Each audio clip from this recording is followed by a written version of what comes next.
வணக்கம். யோசிச்சு பாருங்களே, உலகத்திலேயே மிகப்பெரிய ஜனநாயக நாட்டுக்கு உலகத்திலேயே மிக நீளமான ஒரு அரசியலமைப்பை எழுதணும். நம்ம நிறுவனர்கள் முன்னாடி இருந்த சவால் இதுதான். இது ஒன்னும் சாதாரண விஷயம் இல்ல. நம்ம சட்டத்தை உருவாக்குனவங்க சும்மா இல்ல, உலகத்துல இருக்கிற நல்ல ஐடியாஸ் எல்லாத்தையும் தேடி கிட்டத்தட்ட 60 அலகலக நாட்டு அரசியலமைப்பு படிச்சிருக்காங்க. ஆமாங்க, 60. அப்போ எந்தெந்த நாட்டுல இருந்துதான் முக்கியமான விஷயங்களை நாம எடுத்தோம்? இத பத்தி தான் நாம இன்னைக்கு பார்க்க போறோம். வாங்க, இந்த ஒரு குட்டி உலக பயணத்தை ஆரம்பிக்கலாம். சோ இதுதான் நம்மளோட பிளான். ஒரு உலக பயணம் மாதிரி தான் இது இருக்க போகுது. இது மூலயமா இந்திய அரசியலமைப்பு எப்படி ஒரு குளோபல் உழைப்புல உருவாச்சுன்னு நம்ம புரிஞ்சுக்கலாம். சரி, வாங்க நம்ம பயணத்தை ஆரம்பிக்கலாம். முதல்ல ரொம்ப ரொம்ப முக்கியமான 2 நாடுகள்ல இருந்து ஆரம்பிப்போம். நம்மளோட ஃபர்ஸ்ட் ஸ்டாப் யுனைடெட் கிங்டம், அதாவது யூகே.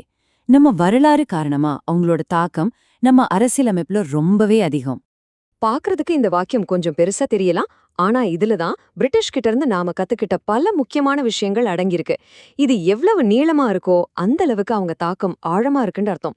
வாங்க அடுத்த ஸ்லைட்ல இத ஒன்னொன்னா பார்க்கலாம். சோ அந்த வாக்கியத்தை ஒன்னொன்னா பிரிச்சு பார்த்தா நமக்கு என்னெல்லாம் கிடைக்குதுன்னு பாருங்க. ரொம்ப முக்கியமா நம்மளோட பார்லிமெண்ட் சிஸ்டம், அப்புறம் சட்டத்தோட ஆட்சி, அதாவது ரூல் ஆஃப் லா. சட்டத்துக்கு முன்னாடி எல்லாரும் சமங்கிறதும், நம்ம அரசாங்கம் மக்களால தேர்ந்தெடுக்கப்பட்டது அங்கிறதும் இதோட அடிநாதம். இது கூடவே சிங்கிள் சிட்டிசன்ஷிப், 2 அவைகள் இருக்கிற பார்லிமெண்ட் முறைன்னு எல்லாமே இங்கிருந்து எடுத்ததுதான். சரி, இப்படியே அட்லாண்டிக் கடலை தாண்டி அமெரிக்காக்கு போவோம். இங்கிருந்து தான் நம்மளோட அடிப்படை உரிமைகள், அதாவது ஃபண்டமெண்டல் ரைட்ஸ் கிடைச்சது. அது மட்டும் இல்ல, கோர்ட் சுதந்திரமா செயல்படணுங்கிற ஐடியா, ஜனாதிபதியை பதவி நீக்கம் செய்யற முறைன்னு ரொம்ப முக்கியமான விஷயங்களையும் நாம இங்கிருந்து தான் எடுத்திருக்கோம். நம்ம பயணம் இப்ப ஐரோப்பாவை நோக்கி போகுது. இங்க இருக்கிற நாடுகள் நமக்கு என்ன கத்து கொடுத்துச்சுன்னு பார்க்கலாம். அயர்லாந்து கிட்ட இருந்து நம்ம எடுத்ததை ஞாபகம் வச்சுக்க ஒரு செம்ம ஜாலியான வழி இருக்கு. நியமன ராஜா.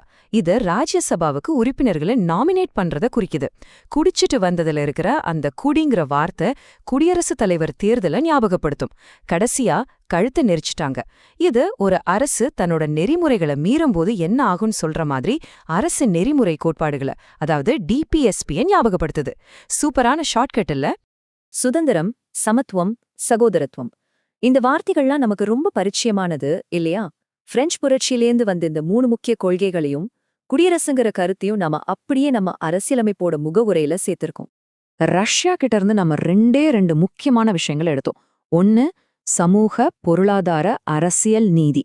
இன்னொன்னு நம்மளோட அடிப்படை கடமைகள். இத ஞாபகம் வச்சுக்க, நீதி தவறாம நம்ம கடமைய செய்யணுங்கிற இந்த ஒரு வாக்கியம் போதும். பாருங்க, நீதியும் இருக்கு, கடமையும் இருக்கு. ஜெர்மனில இருந்த வெய்மர் அரசியலமைப்புல இருந்து நாம ஒரு ரொம்ப முக்கியமான, அதே சமயம் கொஞ்சம் சிக்கலான ஒரு விதியை எடுத்தோம். அது என்னன்னா, நாட்டுல எமர்ஜென்சி வரும்போது நம்மளோட அடிப்படை உரிமைகளை தற்காலிகமா நிறுத்தி வைக்கலாங்கிறது தான். இது நாட்டு பாதுகாப்புக்கு சில நேரங்கள்ல அவசியமான ஒன்னா பார்க்கப்படுது. சரி, இப்ப நம்ம கவனம் காமன்வெல்த் நாடுகள் பக்கம் திரும்ப போகுது. வாங்க பார்க்கலாம். ஆஸ்திரேலியா கிட்ட இருந்து மத்திய மாநில உறவுகள், பொதுப்பட்டியல் மாதிரியான விஷயங்களை எடுத்தோம். இத ஞாபகம் வச்சுக்க, உறவுகள் பொதுவா ஒரு வணிக கூட்டத்துல தான் பேசப்படும்னு நினைச்சுக்கோங்க. இங்க உறவுகள்னா மத்திய மாநில உறவுகள், பொதுவானா பொதுப்பட்டியல், வணிக கூட்டம்னா வர்த்தக சுதந்திரமும் பார்லிமெண்டோட கூட்டமும். தென்னாப்பிரிக்கா நமக்கு 2 முக்கியமான வழிமுறைகளை கத்துக் கொடுத்துச்சு. இதை ஞாபகம் வச்சுக்க, ராஜாக்கள் தேர்தலினால் திருத்தப்பட்டார்கள்னு சொல்லலாம். இதுல ராஜாக்கள்னா ராஜ்யசபா உறுப்பினர்கள், தேர்தல்னா அவங்களோட தேர்தல் முறை, திருத்தப்பட்டார்கள்னா அரசியலமைப்பு திருத்துற முறை. சிம்பிள். கனடா கிட்டேந்து நம்ம நாட்டோட கூட்டாட்சி அமைப்புக்கு வலு சேர்க்கிற மாதிரி சில விஷயங்களே எடுத்தோம். அதாவது சென்ட்ரல் கவர்மெண்ட் ரொம்ப ஸ்ட்ராங்கா இருக்கணுங்கிற ஐடியா. மாநில கவர்னர்களை மத்திய அரசு நியமிக்கிறது, முக்கிய அதிகாரங்கள் மத்திய அரசு கிட்டேயே இருக்கிறதெல்லாம் இதுல அடங்கும். நம்ம பயணத்தோட கடைசி கட்டத்துக்கு வந்துட்டோம். நம்ம அரசியலமைப்ப முழுமையாக்குன மத்த சில விஷயங்களையும் இப்ப பார்க்கலாம். இங்க ஒரு சின்ன ஆனா ரொம்ப முக்கியமான வித்தியாசத்தை நாம புரிஞ்சுக்கணும். நாம ஜப்பான் கிட்ட இருந்து சட்டத்தால் நிறுவப்பட்ட செயல்முறைங்கிற ஐடியாவை எடுத்திருக்கோம். இதுக்கு என்ன அர்த்தம்னா, ஒரு சட்டம் கரெக்டான ப்ரொசீஜரை ஃபாலோ பண்ணி கொண்டு வரப்பட்டிருக்கான்னு மட்டும்தான் கோர்ட் பார்க்கும். அந்த சட்டம் நியாயமா இல்லையான்னு பார்க்காது. ஆனா அமெரிக்கால இருக்கிற சட்டத்தின் உரிய செயல்முறை அப்படி இல்ல. அங்க சட்டத்தோட நியாயத்தையும் கோர்ட் கேள்வி கேட்கும். நாம பல நாடுகள்ல இருந்து நிறைய நல்ல விஷயங்களை எடுத்திருந்தாலும் நம்ம அரசியலமைப்போட அஸ்திவாரம், அதோட எலும்புக்கூடுனே சொல்லலாம், அது 1935ல பிரிட்டிஷ்காரங்க கொண்டு வந்த இந்திய அரசு சட்டம்தான். இங்க பாக்குற இந்த விஷயங்கள்லாம் கூட்டாட்சி திட்டம், கவர்னர் பதவி, நம்மளோட கோர்ட் அமைப்பு, பப்ளிக் சர்வீஸ் கமிஷன்ஸ், எமர்ஜென்சி விதிகள்னு இது எல்லாமே கிட்டத்தட்ட அப்படியே அந்த சட்டத்துல இருந்து எடுத்துக்கிட்டதுதான். சரி, இப்போ நாம பார்த்த எல்லாத்தையும் ஒன்னா சேர்த்து ஒரு முடிவுக்கு வருவோம்.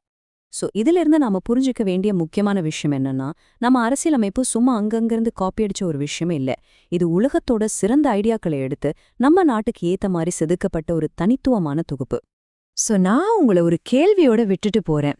ஒருவேளை நம்ம அரசியலமைப்போடு உண்மையான திறமைய அடுத்தவங்க கிட்ட இருந்து நல்லதை எடுத்துக்கிறதுல இல்ல, அத நம்ம நாட்டுக்கு நம்ம மக்களுக்கு ஏத்த மாதிரி மாத்தி நமக்கான ஒன்னா உருவாக்குனதுல தான் இருக்கும். யோசிச்சு பாருங்க.